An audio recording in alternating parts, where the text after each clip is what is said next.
الحمد لله وكفى وسلام على عباده الذين اصطفى أما بعد فأعوذ بالله من الشيطان الرجيم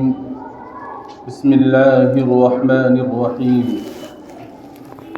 يا أيها الذين آمنوا كتب عليكم الصيام كما كتب على الذين من قبلكم لعلكم تتقون وقال النبي صلى الله تعالى عليه وآله وسلم من قام رمضان إيمانا واحتسابا غفر له ما تقدم من ذنبه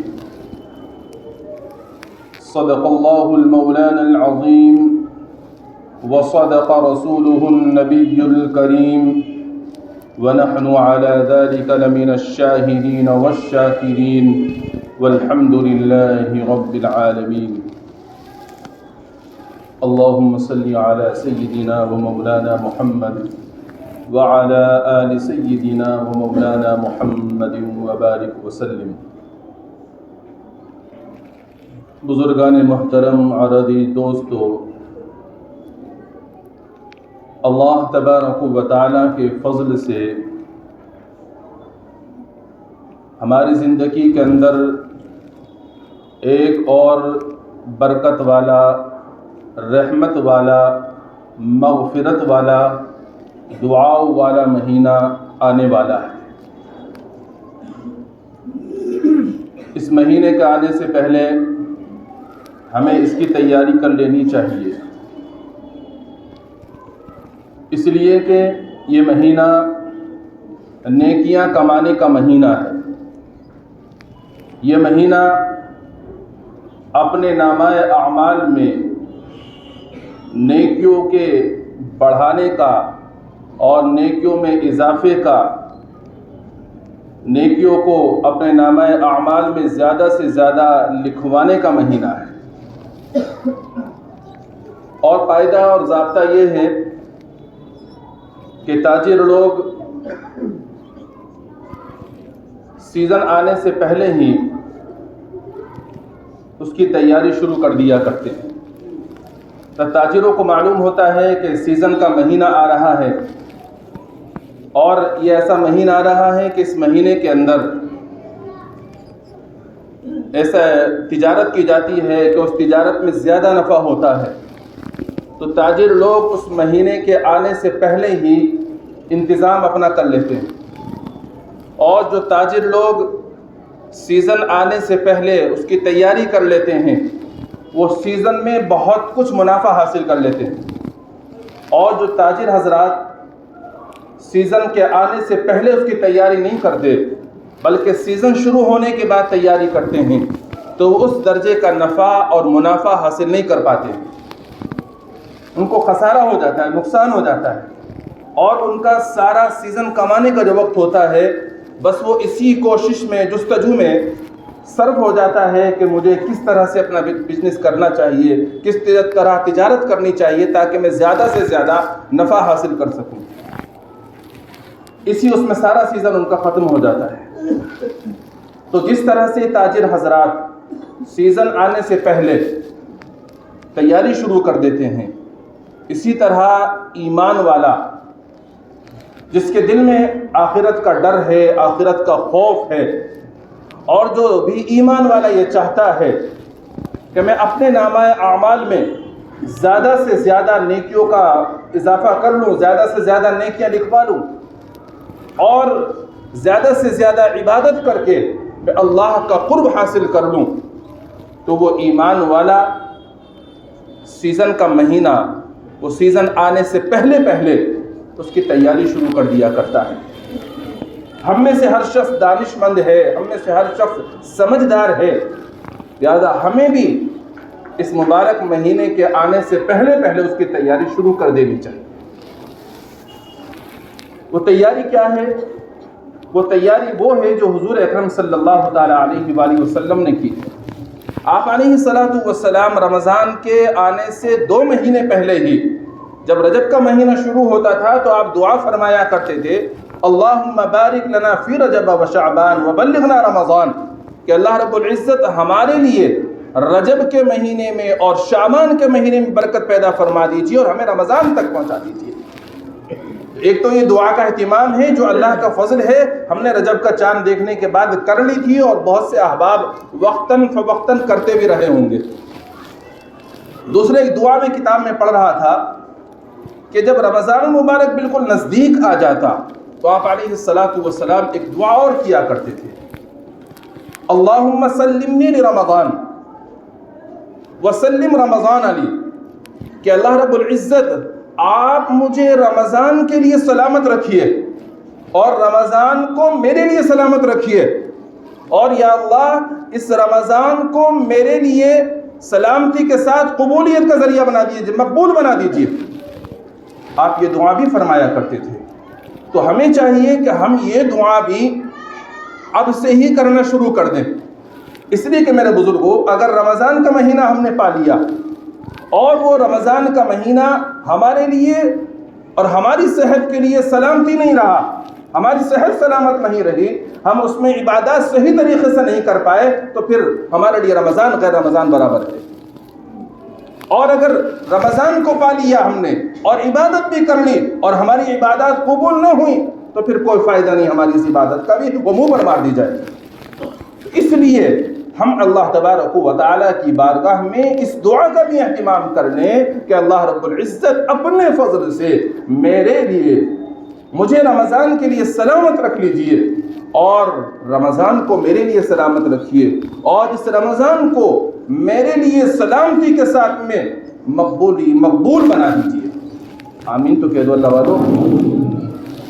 تو اس طرح سے آپ سب کو انشاءاللہ دعا کا بھی اہتمام کرنا ہے۔ دعا کے بعد میں میرے بزرگوں، دعا کے ساتھ ساتھ بہت سے کام ایسے ہیں جو رمضان المبارک میں ہمیں کرنے ہوتے ہیں، لیکن ان کاموں کو اگر ہم رمضان سے پہلے بھی کرنا چاہیں تو رمضان سے پہلے بھی کر سکتے ہیں۔ اس لیے جو بھی ایسے کام ہیں جن کو رمضان المبارک میں کرنا کا ارادہ تھا ہمارا، لیکن ہم اس کو پہلے بھی کر لیں گے تو کوئی حرج نہیں ہے، تو ان تمام کاموں سے پہلے ہی فارغ ہو جائیے۔ جیسے عید کی تیاریاں ہیں، رمضان المبارک کے موقع پر لوگ کپڑے بناتے ہیں، نئے کپڑے بنانا ہے کہ ہم چاہتے ہیں کہ رمضان کا ہر جمعہ ہم نئے کپڑے پہنیں، یا ہمارا دل چاہتا ہے کہ ہم نئے کپڑوں میں تراویح پڑھیں، ہمارا دل چاہتا ہے کہ جمعے کی نماز نئے کپڑوں میں پڑھیں۔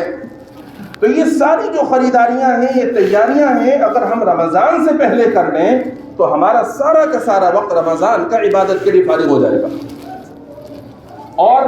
اس کے ساتھ ساتھ بہت سے کام ایسے ہیں جو رمضان میں ہی کرنے ضروری ہیں، تو ان کاموں کے لیے اپنی ترتیب بنا لیجئے گا کہ رمضان میں اگر ہمارے لیے کچھ کام کرنا ضروری ہے تو ان کو ایسے اوقات میں کرنا ہے کہ جن اوقات میں بازار میں جانے میں زیادہ رش نہیں ہوتا۔ تو اگر ہم ایسے وقت میں بازار میں جا کر وہ کام کریں گے تو رش والے وقت میں اگر وہ آدھے گھنٹے میں کام ہوتا ہے تو بنا رش والے وقت میں وہ کام ہمارا 10 منٹ میں 5 منٹ میں ہو جائے گا۔ تو اپنے رمضان کے میں اگر بازار جانا پڑ رہا ہے تو اس کے لیے ایسے وقت کا انتخاب کریں جس وقت میں بازاروں میں رش نہ ہوتا ہو، بھیڑ بھاڑ زیادہ نہ ہوتی۔ اور رمضان المبارک کے اندر اللہ تبارک و تعالی سحری کے وقت میں دعاؤں کو قبول فرماتے ہیں، تو اس وقت میں ہم جلدی اٹھ کر تہجد میں مشغول ہو جائیں اور اپنا وقت زیادہ سے زیادہ عبادت میں صرف کریں۔ اللہ کی بارگاہ میں جتنا ہو سکے نماز ادا کریں اور نماز کے علاوہ دعاؤں کا اہتمام کریں۔ اور جب دیکھیں کہ اب سحری کا وقت ختم ہونے میں 15 منٹ 20 منٹ باقی ہیں، اب دسترخوان بچھا کر بیٹھ جائیں اور جو بھی میسر ہو وہ اتنا کھا لیں کہ ہمیں کمزوری نہ ہو۔ بس اتنا کھانا ہے کہ کمزوری نہ ہو، اتنا زیادہ کھا لینا کہ جس سے اٹھنے کے بعد میں پھر ہمیں کھٹی ڈکاریں آئیں یا ہمیں بد ہضمی کی شکایت ہو جائے تو اس سے ہماری عبادات میں خلل پڑ جائے گا۔ اس لیے اتنا زیادہ پیٹ بھر کر نہیں کھانا ہے، بس اتنا کھانا ہے کہ جس سے ہمیں کمزوری کا احساس نہ ہو، زیادہ کمزوری نہ ہو۔ اور ہمیں اپنے گھر کی مستورات کو بھی عبادت کا موقع دینا چاہیے۔ یہ ہمارے یہاں بہت بڑی کمزوری پائی جاتی ہے کہ ہم لوگ خود تو عبادت میں مشغول اور مصروف ہو جاتے ہیں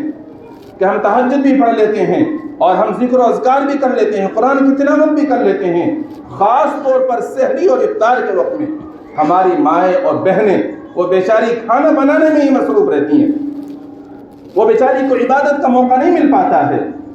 اگرچہ وہ بچوں کی جو کھانا بچوں کے لیے جو سحری کا انتظام کر رہی ہیں، افطار کا انتظام کر رہی ہیں، شوہر کے لیے جو انتظام وہ کر رہی ہیں، وہ بھی کرنا ان کے لیے عبادت ہے، اللہ اس پر بھی ان کو اجر دیں گے۔ لیکن کیا ہی اچھا ہو کہ ہم ان کے ساتھ میں لگ کر تھوڑا ان کا ہاتھ بٹا دیں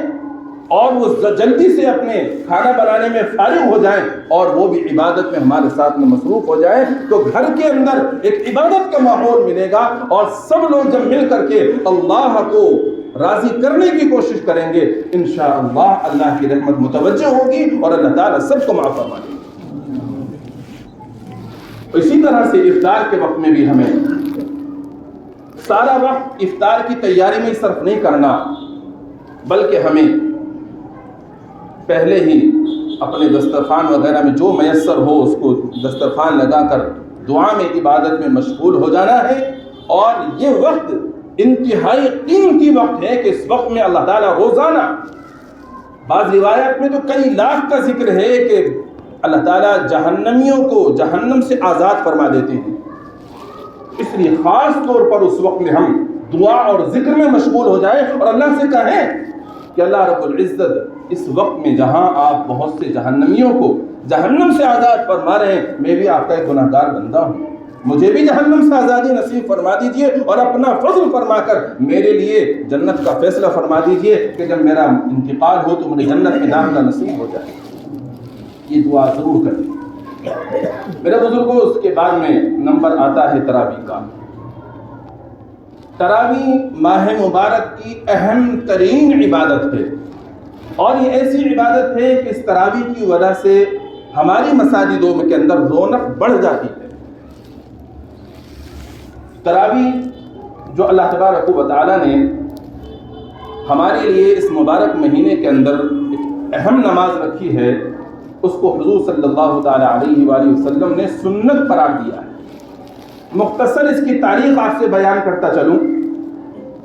حضور اکرم صلی اللہ تعالیٰ علیہ وآلہ وسلم نے اپنی حیات طیبہ کے اندر مسجد نبوی شریف زادہ اللہ وعظمہ، آمین کہہ دیجیے، میں آپ نے 3 دن جماعت کے ساتھ میں یہ نماز پڑھائی ہے۔ 3 دن جماعت کے ساتھ میں نماز پڑھی۔ پھر آپ نے صحابہ کرام کے اندر شوق دیکھا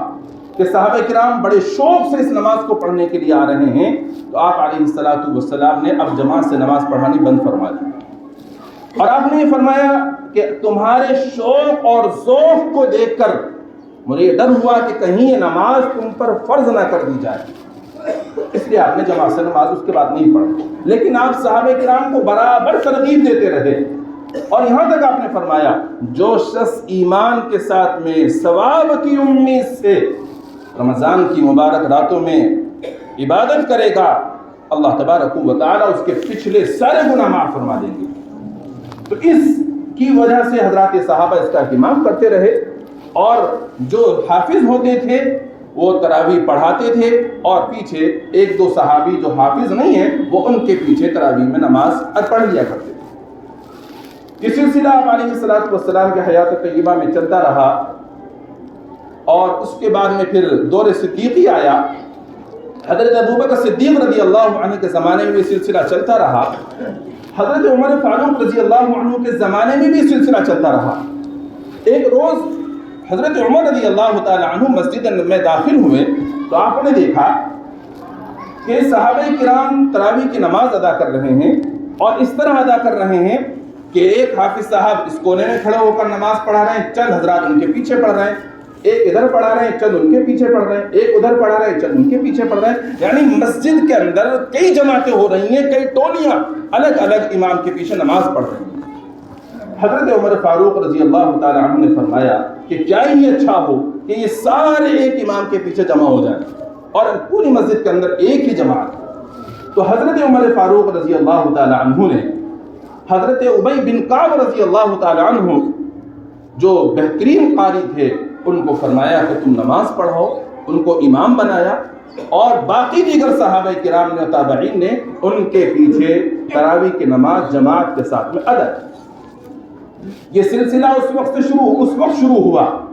بہت سے صحابہ کرام حیات تھے، کسی بھی صحابی نے اس عمل پر کوئی نکیر نہیں فرمائی، سب نے اس عمل کو پسند فرمایا، اور یہ سلسلہ چلتا رہا۔ اور بعض روایات سے، بلکہ اکثر روایات سے پتہ یہ لگتا ہے کہ 20 رکعت تراویح پڑھائی گئیں اور صحابہ کرام نے 20 رکعت تراویح جماعت کے ساتھ میں ادا کی پورے مہینے۔ ائمہ اربعہ یعنی جو امام ہیں 4، جن کی ہم میں سے ہر ایک آدمی کسی نہ کسی کی تقلید کرتا ہے، امام ابو حنیفہ رحمۃ اللہ علیہ، امام مالک رحمۃ اللہ علیہ، امام شافعی رحمۃ اللہ علیہ، اور امام محمد، اور اسی طرح سے امام مالک، یہ 4 حضرات ائمہ کرام ہیں۔ یہ ائمہ کرام میں سے کوئی بھی امام 20 رکعت تراویح سے کم کا قائل نہیں ہے، سب کے نزدیک 20 رکعت تراویح ہیں۔ بہت سے امام 20 سے زیادہ کے تو قائل ہیں، لیکن کم کا کوئی قائل نہیں ہے۔ اسی وجہ سے اس وقت سے آج تک امت کا ایک بڑا طبقہ 20 رکعت تراویح پڑھتا چلا آ رہا ہے۔ یہ ہے وہ تراویح کی تاریخ، تراویح کی نماز کی، جو احادیث کی روشنی میں حضرات علماء کرام نے کتابوں کے اندر درج فرمائی ہے۔ مختصراً میں نے آپ کے سامنے ذکر کیا۔ ابھی تراویح کی نماز بہت اہم نماز ہے، اور اس کے اندر قرآن کریم کا پڑھنا یہ مستقل ایک سنت ہے۔ اب رمضان المبارک آنے والا ہے، اس کے آنے سے پہلے ہی ہم لوگ تیاری کر لیں کہ ہمیں تراویح کہاں پڑھنی ہے۔ ہم لوگ پہلے ہی اپنا انتظام کر لیں کہ ہمیں فلاں جگہ تراویح پڑھنی ہے، مگر کیسی جگہ کا آپ انتخاب کریں گے؟ آپ میں سے ہر شخص یہ سوچے گا، آپس میں گفتگو کرے گا، بات چیت کریں گے، بھئی فلاں حافظ صاحب ہیں، وہ بڑی بڑھیا تراویح پڑھاتے ہیں، آدھے گھنٹے کے اندر فارغ کر دیتے ہیں۔ دوسرا کہے گا، ارے وہ ایک ہیں، وہ 5 دن کا پڑھا رہے ہیں، وہ تو اتنی جلدی فارغ کر دیتے ہیں، اتنے بارے پڑھ دیتے ہیں۔ ایک کہے گا نہیں، وہاں چل رہے، وہاں تو 10 دن میں کام ختم ہو جائے گا، قرآن شریف بھی پورا ہو جائے گا، تراویح بھی ختم۔ ایسی جگہ کا انتخاب کرنا ہے نا۔ اگر ایسی جگہ کا انتخاب کر رہے ہیں تو سوچ لیجئے گا، پھر اس تراویح پڑھنے سے آپ کو کوئی فائدہ حاصل ہونے والا نہیں ہے۔ میں معذرت کے ساتھ عرض کرتا ہوں، اگر حفاظ کرام یہاں موجود ہو تو میری بات کا برا مت مانیے گا۔ اللہ تعالیٰ نے قرآن میں فرمایا ہے، وَرَتِّلِ الْقُرْآنَ تَرْتِيلًا، قرآن کو ترتیل سے پڑھیے، ٹھہر کر پڑھیے۔ اگر ہم قرآن کو ترتیل سے ٹھہر کر پڑھیں گے تو ہم اللہ تبارک و تعالیٰ کا حکم پورا کر رہے ہیں، اور اگر ہم نے قرآن کو جلدی پڑھا اور ہم نے اس طرح سے پڑھا، نہ خود ہماری سمجھ میں آیا نہ سننے والوں کی سمجھ میں آیا، تو اس میں بجائے ثواب کے گناہ ہوگا، اور اپنے پڑھنے کا تو گناہ ہوگا ہی ہوگا، لیکن اتنے لوگ جو پیچھے پڑھ رہے ہیں وہ ہم پر اعتماد کر کے پڑھ رہے ہیں، اور ان کا گناہ بھی ہمارے ہی اوپر ہو جائے گا۔ اس لیے خدا کے واسطے کوئی حافظ تراویح کے اندر قرآن کریم کو جلدی پڑھنے کی کوشش نہ کرے۔ عوام ناراض ہوتی ہو جائے، عوام کو تو ہم نے ہی ناراض کر رکھا ہے، ہم نے ہی ذہن ان کا اس طرح بنا دیا۔ اگر ہم ان کا ذہن یہ بنائیں کہ سب جگہ پر تراویح آرام سے ہوں گی، سب جگہ پر قرآن کریم کو ٹھہر کر پڑھا جائے گا، تو پھر یہ عوام ناراض نہیں ہوگی، ان کو تو پتہ لگ جائے گا کہ قرآن اسی طرح سے پڑھا جاتا ہے۔ لیکن آج ہم میں سے بعض لوگوں نے قرآن کریم کو جلدی پڑھ کر کے عوام کا ذہن خراب کر دیا۔ اس لیے اگر کوئی حافظ صاحب جلدی قرآن پڑھتے ہیں تو آپ کو ان کے پیچھے تراویح نہیں پڑھنی ہے، بلکہ آپ کو اسی جگہ تراویح پڑھنی ہے جہاں قرآن کو ٹھہر کر سکون اور اطمینان کے ساتھ پڑھا جاتا ہے، کہ وہ سننے میں بھی ہماری سمجھ میں آ جاتا ہے۔ ایسی جگہ کا آپ کو انتخاب کرنا ہے۔ میرے بزرگوں، اگر تھوڑی تاخیر ہو جائے، دیر ہو جائے، تو اس میں برائی کی کیا بات ہے؟ بھئی اللہ کے سامنے ہی تو ہم کھڑے ہیں، عبادت کی ہی تو راتیں ہیں۔ اگر تھوڑا دیر زیادہ ہو جائے گی تو وہ وقت عبادت میں ہی تو صرف ہو رہا ہے۔ اچھا معاف کیجئے گا، جو لوگ جلدی تراویح سے فارغ ہو جاتے ہیں، کیا وہ تراویح سے فارغ ہو کر گھر جا کر آرام کرتے ہیں؟ یا جو دیر میں فارغ ہوتے ہیں وہ جا کر جلدی سے گھر پر آرام کرتے ہیں؟ آپ ایک اپنے معاشرے کا تجزیہ کر کے مجھے بتائیں۔ آپ اگر غور کریں، آپ کا دھیان نہیں جا رہا تو میں آپ کو بتاتا ہوں، جو حضرات جلدی تراویح سے فارغ ہوتے ہیں وہ چوراہوں پر کھڑے ہو کر گپ شپ کرتے ہیں، تذکرے کرتے ہیں، اور جو حضرات دیر میں فارغ ہوتے ہیں وہ فارغ ہو کر جلدی سے اپنے گھروں کو جا کر اپنی ضروریات سے فارغ ہو کر آرام کر لیتے ہیں۔ تو ان کو امام صاحب کے پیچھے، حافظ صاحب کے پیچھے دیر سے تراویح پڑھنے میں تو تکلیف ہو رہی تھی، لیکن باہر کھڑے ہو کر جو وقت ضائع کر رہے ہیں اس میں انہیں کوئی احساس نہیں ہو رہا ہے کہ وقت ضائع ہو رہا ہے۔ تو اللہ کے واسطے ایسا کام ہمیں نہیں کرنا بالکل بھی، ہمیں تو ایسے حافظ صاحب کا انتخاب کرنا ہے جو قرآن کریم کو اطمینان سے ٹھہر ٹھہر کر پڑھیں۔ اگر ہم ایسے کا انتخاب کریں گے تو انشاءاللہ رمضان مبارک میں تراویح پڑھنے کا اجر و ثواب ہم پالیں گے، اور اگر ہم نے اس کے خلاف کیا تو پھر بجائے ثواب کے گناہ ہمارے اوپر ہو جائے گا۔ اس لیے اس کا خوب آپ کو خیال رکھنا ہے۔ میرے بزرگوں، اس سال کا جو مبارک مہینہ میرے اور آپ کے سامنے آ رہا ہے، شاید اس سے پہلے زندگی کے اندر کسی اور کے سامنے اس طرح کا مبارک مہینہ نہیں آیا ہوگا۔ حالات اس ملک کے کیا ہیں وہ آپ اچھی طرح سے واقف ہیں، اس لیے اس کو سمجھیے اچھی طرح سے۔ جب حالات آتے ہیں، خاص طور پر بچے کی مثال لے لیجئے، جب بچہ پریشان ہوتا ہے تو پریشان ہو کر کے اپنی ماں کے پاس جاتا ہے اور ماں کے سامنے کھڑا ہو کر روتا ہے، گڑ گڑاتا ہے، ماں کو پیار آتا ہے، بچے کو اپنے سینے سے لگا لیتی ہے اور بچے کو سکون مل جاتا ہے۔ میرے بزرگوں، اس وقت میں ہم سب لوگ جن حالات سے دوچار ہیں، ہمارے ملک کے حالات کس طرف جا رہے ہیں، رخ کس طرف جا رہا ہے، یہ سب دجالی فتنے ہیں، یہ قیامت کے ہم بالکل قریب سے قریب ہوتے جا رہے ہیں۔ ان حالات کے اندر ہمارے پاس میں علاوہ اللہ تبارک و تعالیٰ کے سہارے کے کوئی اور سہارا نہیں ہے۔ یہ اللہ تعالیٰ ہمیں مبارک مہینہ دے رہے ہیں، یہ مبارک مہینہ اسی لیے اللہ تعالیٰ عطا فرما رہے ہیں ہمیں زندگی کے اندر کہ اس مبارک مہینے کے اندر ہم اپنے روٹھے ہوئے رب کو